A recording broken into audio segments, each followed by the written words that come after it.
मेरे बच्चों, आज हम देख रहे हैं BCom second year material costing chapter जो हमारा चल रहा है। इससे पहले की वीडियो आप प्ले लिस्ट में देख सकते हैं। आज का जो टॉपिक मैं ले रहा हूं उसमें वो है आपके मटेरियल वेस्टेज, यानी सामग्री क्षय या सीजत। जैसा कि हम लोग जानते हैं कि हमारे जब प्रोडक्शन करते हैं तो मटेरियल का वेस्टेज होता है। तो उस मटेरियल वेस्टेज को हमें स्टोर लेजर में कैसे दिखाना होता है, ये इसका मेन मतलब पार्ट रहेगा जिसे हमें आज समझना है। तो सबसे पहला पार्ट तो ये कि वेस्टेज होता क्या है। तो प्यारे बच्चों, वेस्टेज के रूप में हम ये देखते हैं कि एक तो जैसे हमारे कटिंग्स रह जाती हैं, वेस्टेज जो साइज में कुछ बच जाता है, प्रोडक्शन के दौरान वेस्टेज होता है ना। तो ये वेस्टेज कहलाता है। वेस्टेज का एक रूप है ये जिसमें कुछ कचरा होता है। एक वेस्टेज में श्रिंकेज भी आता है ना। श्रिंकेज मतलब सिकुड़ जाना, भार का कम हो जाना, ये भी पार्ट ऑफ उसी का ही है, प्रोडक्शन है। चूंकि भार कम हो जाना होता है या श्रिंकेज होता है तो वो तो नॉर्मली हर जगह पे होता ही है, इसलिए उसको तो हम अकाउंट में इतना नहीं लिखते हैं। लेकिन जो वेस्टेज एज ए कचरा होता है, बच जाता है, चीजत होता है, उसको बोलते हैं। तो वेस्टेज को हम दो रूप में बांटते हैं। पहला part normal wastage and abnormal wastage, सामान्य क्षति और असामान्य क्षति, है ना। तो नॉर्मल वेस्टेज जब हम मानते हैं तो उसका ट्रीटमेंट कैसे करते हैं ये हमें सीखना है। और एबनॉर्मल माने तो क्या होगा। तो पर प्रश्न तो पहला यहीं पे स्टार्ट हो जाता है कि नॉर्मल किसको बोलेंगे। तो नॉर्मल वेस्टेज वो होता है, जैसा उसको आप इसको ऐसे समझे कि जैसे मेरी फैक्ट्री में मैं प्रोडक्ट बना रहा हूँ, मैं बनाऊंगा तो भी उतना वेस्टेज होगा, और कोई अन्य व्यक्ति भी फैक्ट्री में यदि अपने प्रोडक्शन करता है तो उसके यहाँ पे भी उतना वेस्टेज होगा ही। इसका मतलब ये नॉर्मल है, इतना तो होता ही है। नॉर्मल शब्द अपने आप में ये बता रहा है, हाँ इतना तो होता ही है। लेकिन अगर ऐसा वेस्टेज है जो एबनॉर्मल है, यानी सिर्फ मेरे यहाँ पे हो रहा है और जो फैक्ट्री में काम करते हैं दूसरी कंपनियां जो उसी तरह का प्रोडक्ट बनाती है उनके यहाँ पे ये वेस्टेज नहीं हो रहा है, इसका मतलब मेरा वेस्टेज क्या हो गया, एबनॉर्मल वेस्टेज हो गया। ठीक है ना। उसके अलावा एबनॉर्मल वेस्टेज में कोई प्राकृतिक कारणों से हो जाता है तो भी वो एबनॉर्मल वेस्ट कहलाता है, किसी भी दुर्घटना के कारण से होता है तो भी वो एबनॉर्मल वेस्टेज कहलाता है। समझ में आती है ये बात। तो नॉर्मल वेस्ट और एबनॉर्मल वेस्ट भी हमने समझ लिया। अब उनका अकाउंटिंग ट्रीटमेंट क्या है वो देखो। नॉर्मल वेस्ट जो होता है उसको दो भागों में यानी दो रूप में दिखाया जा सकता है। एक तो ए, ओवरहेड के रूप में, और एक आपके बी, इन्फ्लेशन के रूप में। इन्फ्लेटिंग द प्राइस मतलब मूल्य बढ़ा देना। तो ओवरहेड के रूप में जब उसको हम मानते हैं तो कैसे लिखा जाएगा वो हम अभी सीखेंगे, और इन्फ्लेशन के रूप में अगर हम उसको लेते हैं मूल्य वृद्धि के रूप में तो कैसे देखेंगे। एबनॉर्मल में सीधा सा है, इसमें कोई ज्यादा डिटेल नहीं है। एबनॉर्मल वेस्ट हो जाए तो transfer to the P and L account, यानी उसे स्टोर लेजर में अपने को दिखाने की आवश्यकता नहीं है। वो तो एबनॉर्मल है तो स्टोर लेजर में क्यों लेना है, उससे हमारी वो प्राइसिंग ऑफ इशू डिस्टर्ब होती है। इसलिए इसको क्या कर दिया जाता है, सीधा पी एंड एल में ट्रांसफर कर देता है। वेस्टेज को हम क्या कर देते हैं, डायरेक्ट पी एंड एल में, पी एंड एल मतलब एज ए लॉस मान लेते हैं हम उसे, है ना। लॉस की तरह ट्रीट करते हैं और उसे अपने खातों में जगह दे देते हैं कि घाटा हो गया। एबनॉर्मल वेस्ट का मतलब ये है कि घाटा हो गया, उसको स्वीकार कर लो। नॉर्मल वेस्ट को लिखना पड़ता है। तो नॉर्मल वेस्ट में हम पहली मेथड देख रहे हैं। फर्स्ट कौन सी, ओवरहेड मेथड। ओवरहेड मेथड में देखो हमने बहुत स्पष्ट इसको लिखा है, क्या करना है, wastage will be treated as issue. अगर वेस्ट होता है तो उसको हम किस में करेंगे, इश्यू के रूप में लिखेंगे। अब इश्यू के रूप में लिखेंगे का मतलब हो गया कि जैसे हमारे पास कोई इश्यू करते हैं, तो इश्यू करते हैं तो हम उसमें क्या लिखते हैं, क्वांटिटी, रेट, अमाउंट तीनों लिखते हैं। तो इसमें भी वैसे ही करना है। तो लिखा है हमने एंड विल बी शोन, यानी उसको दिखाएंगे in issue side in store ledger, उसको स्टोर लेजर में दिखाएंगे। और क्वांटिटी, रेट और अमाउंट तीनों लिखे जाएंगे जैसा कि एक इश्यू में लिखा जाता है। ठीक। इसका मतलब जब हम उसे ओवरहेड मानते हैं यानी हम एक उसे खर्चा मानते हैं, जैसे हम इशू मान रहे हैं वैसा ही मान रहे हैं, तो इससे हमारी प्राइस नहीं बढ़ती है। प्राइस नहीं बढ़ती है और नीचे वाली जो प्रोसेस है उसमें प्राइस बढ़ती है, उसको भी हम समझेंगे। पर पहला पार्ट समझ में आ गया कि it will be issued as, treated as issue. Overhead method में उसको इशू मानना है, क्वांटिटी, रेट, अमाउंट लिखने। इसका मतलब इस मेथड में आपको कुछ नहीं करना है, खाली इशू माना और जैसे इशू को ट्रीट करते वैसे ही करना है। दूसरी है इन्फ्लेशन मेथड, मूल्य वृद्धि विधि। हिंदी नाम इसका क्या होता है? मूल्य वृद्धि विधि, इन्फ्लेशन। तो इन्फ्लेशन मेथड में क्या होता है? In this method wastage is shown in the issue side, issue side में दिखाया तो जाएगा, बट लेकिन only quantity will be shown, केवल क्वांटिटी दिखाई जाएगी। Price and amount will be nil, यानी जीरो होगी। यानी उसमें हम उनको क्या करेंगे? निल लिख देंगे, डैश डैश लिख देंगे, जीरो लिख देंगे। इट मीन्स, इसका मतलब क्या है? It means we are increasing the we are increasing the price of remaining quantity. जो हमारी अन्य क्वांटिटी है उसकी प्राइस को हम क्या कर रहे हैं? बढ़ा रहे हैं। कैसे होता है? अब इसको समझो। देखो, मैं दोनों को एक साथ लेता हूं। जैसे हमने क्या किया, फॉर एग्जाम्पल आप इसमें नोट कर सकते हैं। एग्जाम्पल में हमने क्या करा, 100 क्वांटिटी खरीदी, ठीक है, 10 रुपए की प्राइस से रेट होगी। तो हमने कितना खर्चा किया? 1000 रुपए खर्च किए। हमारा इसमें क्या हुआ? 10% वेस्ट हो गया। तो 100 क्वांटिटी का 10% कितना होता है? 10 क्वांटिटी वेस्ट हो गया। इसका मतलब बचा कितना? शेष, बैलेंस कितना हुआ? तो 100 में से 10 घटाएंगे तो बैलेंस कितना आ गया? 90 क्वांटिटी। क्लियर? अब इस 90 क्वांटिटी को हम कैसे दिखाएंगे, या जो 10 वेस्टेज है उसको कैसे दिखाएंगे, ये हमारे सामने प्रश्न आता है। तो चूंकि बाकी 100 क्वांटिटी में से 90 तो बैलेंस बच गई, तो उसका तो अपने को कोई ज्यादा कुछ करना नहीं है। लेकिन वेस्टेज जो 10 क्वांटिटी हुई उसको कैसे दिखाएंगे? हमारा प्रश्न तो अभी सिर्फ इस पे है। तो जब हम ओवरहेड मानते हैं, ठीक है, तो ऐसी कंडीशन में क्वांटिटी में लिखेंगे 10, रेट में लिखेंगे 10 और अमाउंट में लिखेंगे 100। यानी हमने उसको क्वांटिटी, रेट और अमाउंट तीनों लिख दी। सही है ना? तीनों कॉलम में हमने उसको लिख दिया। लेकिन यहीं अगर हम इन्फ्लेशन मेथड में हैं तो हम क्वांटिटी में लिखेंगे 10, रेट में डैश, अमाउंट में डैश। बस ये इतना इंपैक्ट होता है।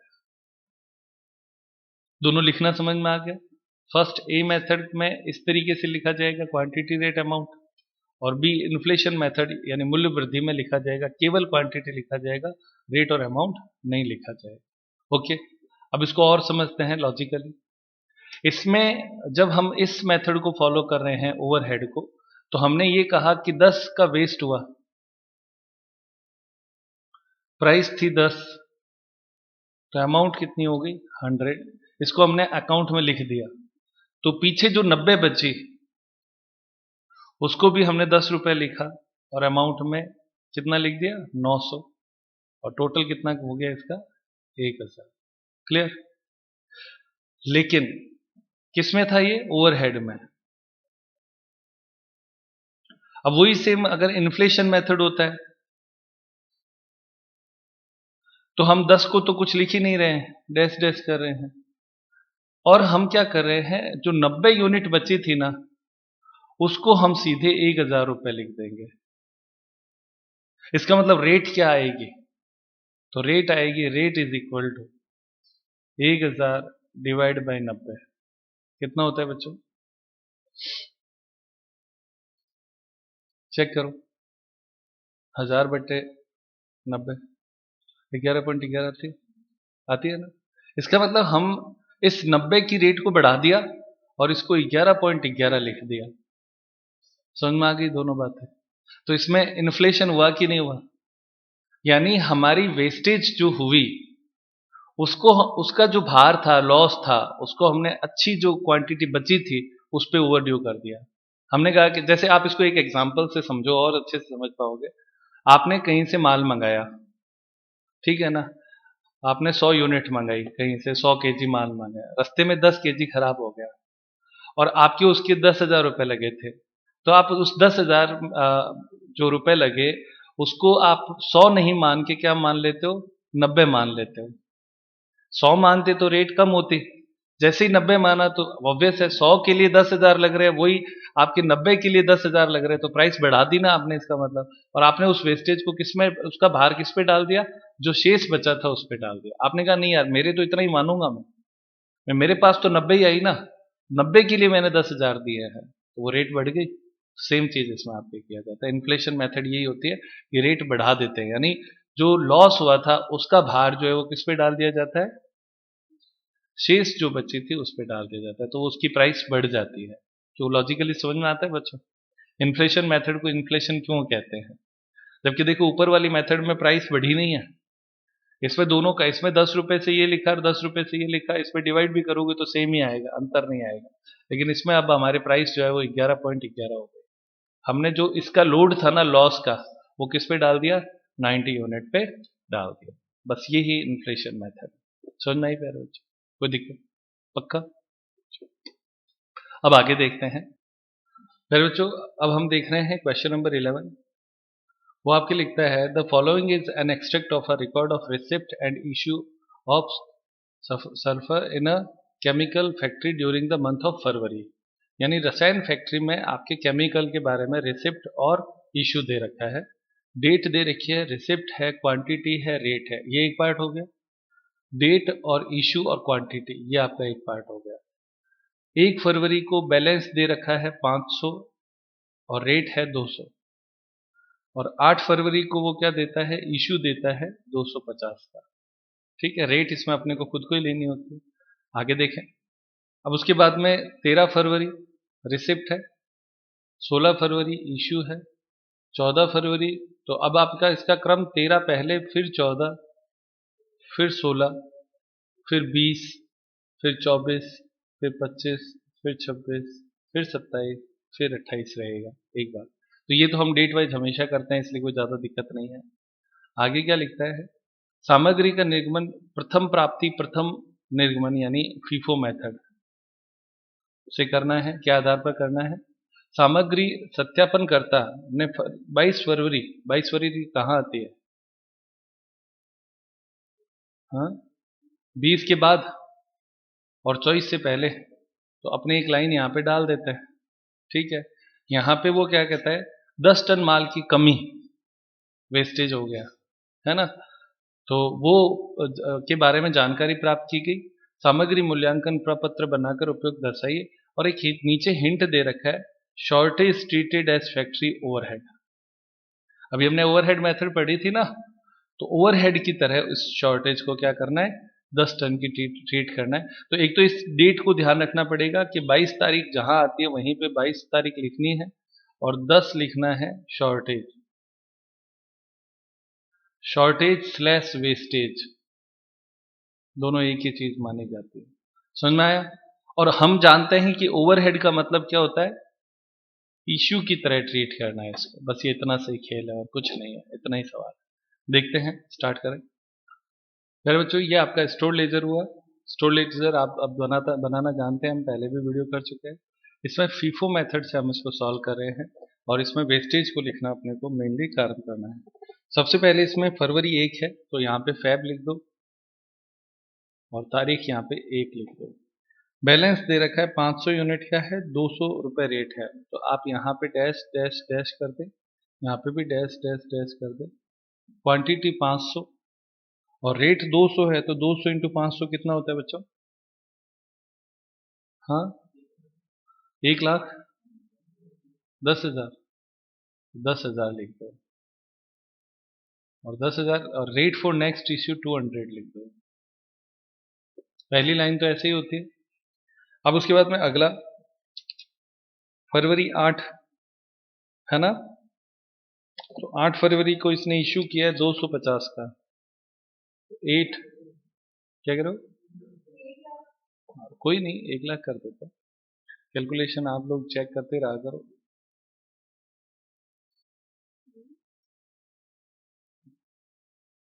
1,00,000 लिख लो,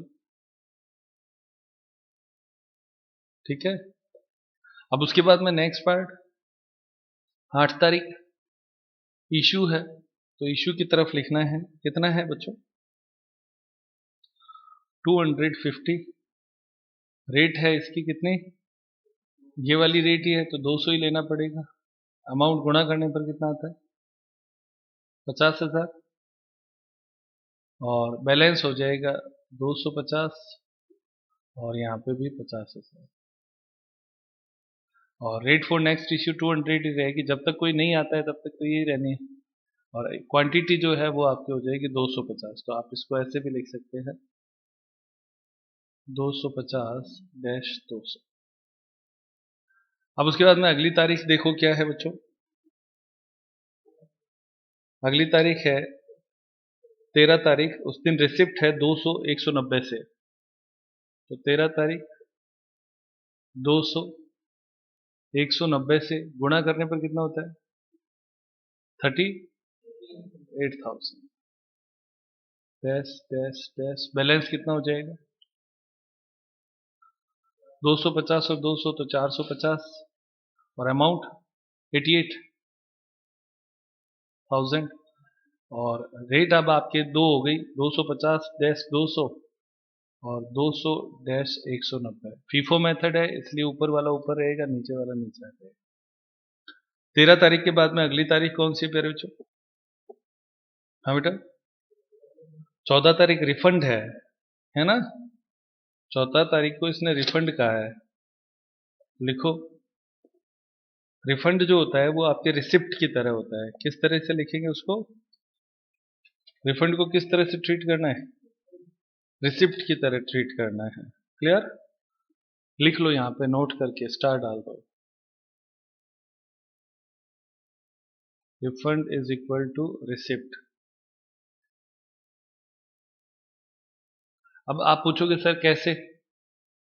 रिफंड जो है ना, फैक्ट्री जैसे हम किसको भेजते हैं?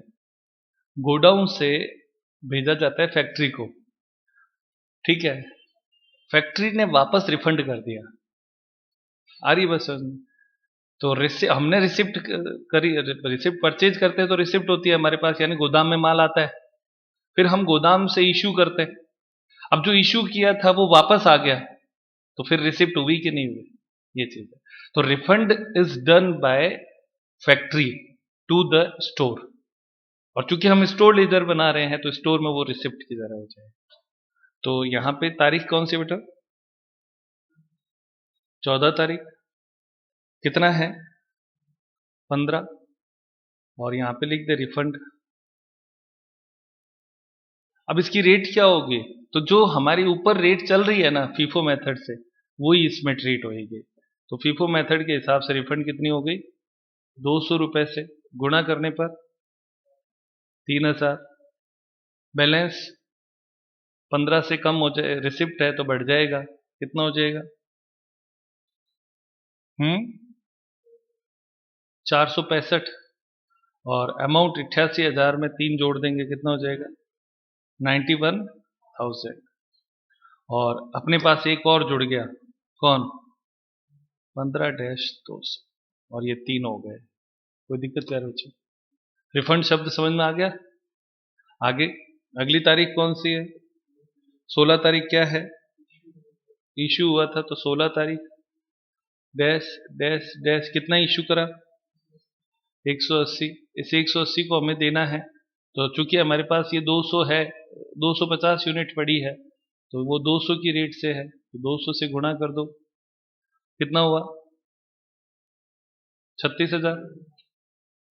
और बैलेंस अब आपके हो जाएगा 465 में से 180 घटा दो, कितना होता है? 285। और अमाउंट कितनी आ जाएगी?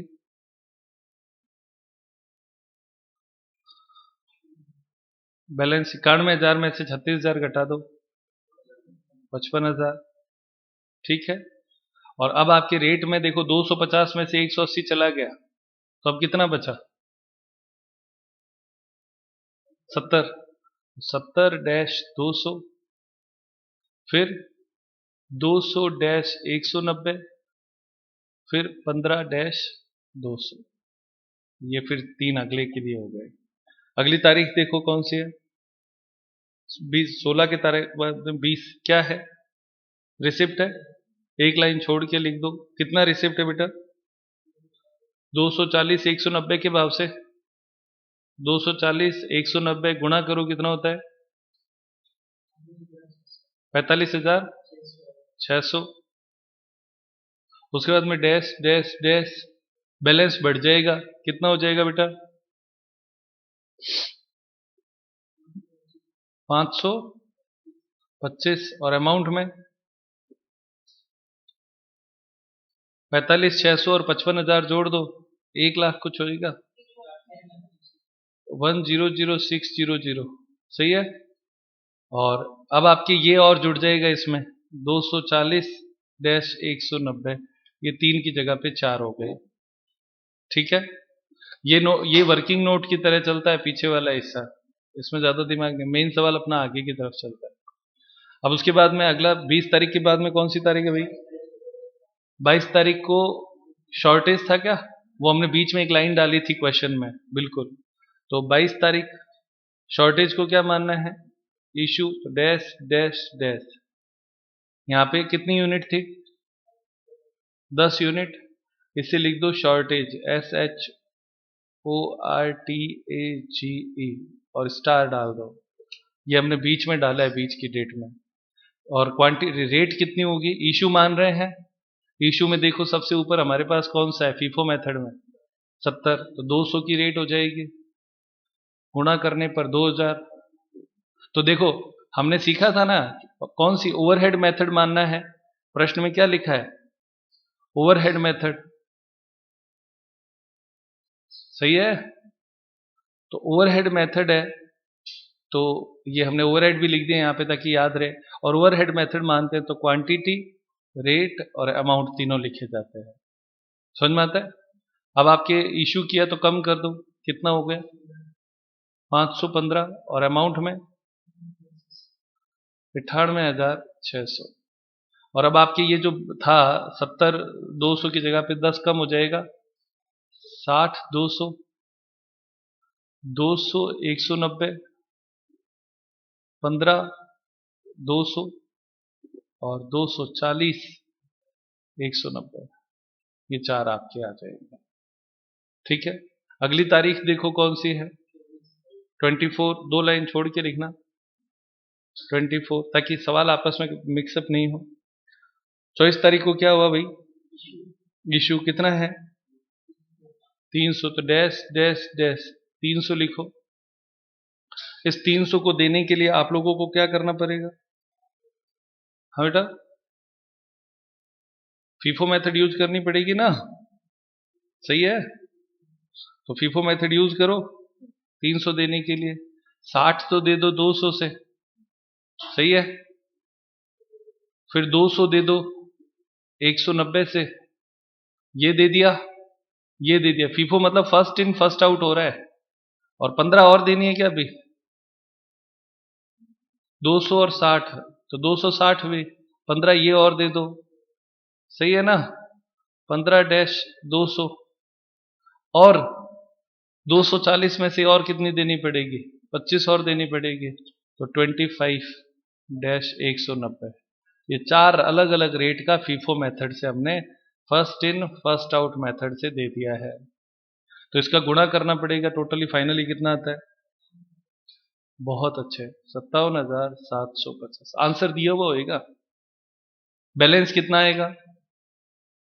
बैलेंस कितना आएगा? 515 में से 300 जाएगा तो 215। और अमाउंट में 98,600 में से 57,750 घटाओ, कितना आता है? 40,850। और अब देखो ये 3 खत्म हो गए पहले से, तो अब इस 240 में से भी 25 चले गए थे, तो बचा कितना है? 215-190। सही है ना? बाकी सारा खत्म हो गया। अगली तारीख 24 तारीख के बाद में 25 तारीख, तो 25 लाइन छोड़ देना है उस हिसाब से। 25 तारीख को क्या है? हाँ बेटा, रिसिप्ट है 320, 190 की रेट से गुणा करो, कितना आता है? 60,800 डैश डैश डैश। बैलेंस बढ़ जाएगा, 320 से बढ़ा दो, 215 प्लस 320, 35 और अमाउंट में 40,850 था, उसमें 60,000 जोड़ दो तो 1,00,000।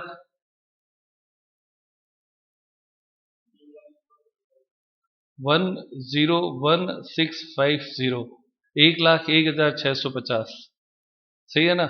और अब आपके पास दो रेट हो गई, 215 190 था, वो तो वापस लिख देता हूं, 215 190 और ये और हो गई 320 डैश 190 फीफो मेथड के हिसाब से।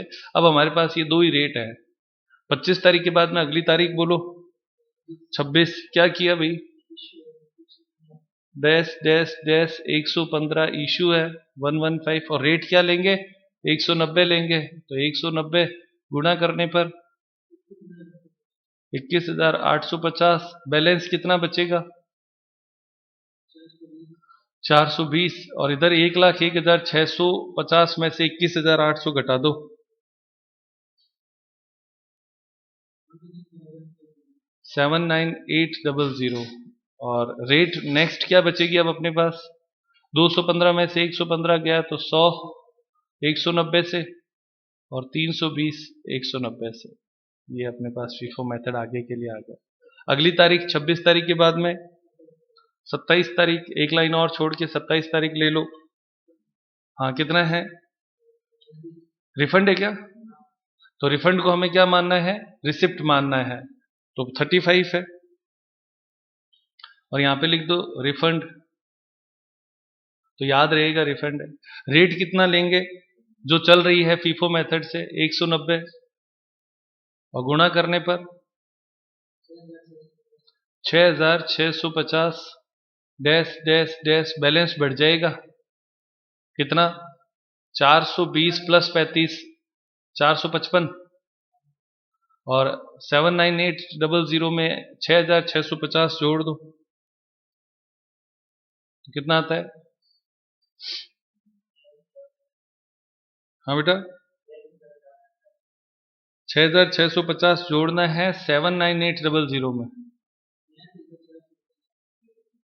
86,750 450 ठीक है। और अब अपने पास तीन रेट हो गई 100 डैश 190 320 डैश 190 और 35 डैश 190।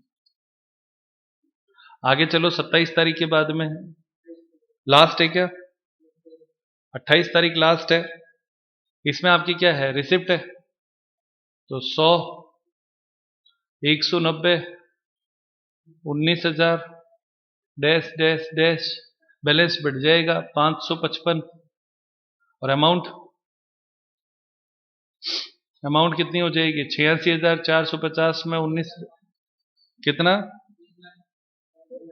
1,05,450 और ये रेट आपके और जुड़ जाएगी इसमें 100 डैश 190 चौथी हो जाएगी। ये इतना ही सवाल है। आंसर क्या दे रखा है बच्चों, रिसिप्ट क्या आंसर दे रखे हैं क्या, तो आपके जो आंसर है प्यारे बच्चों वो आप यहां से शुरू करें 1 2 3 4 और 5, ये 5 आंसर आपके दिए हुए हैं, मैच हो रहे हैं सारे आंसर, बहुत अच्छे प्यारे बच्चों। तो आज की क्लास यहीं पे समाप्त करते हैं।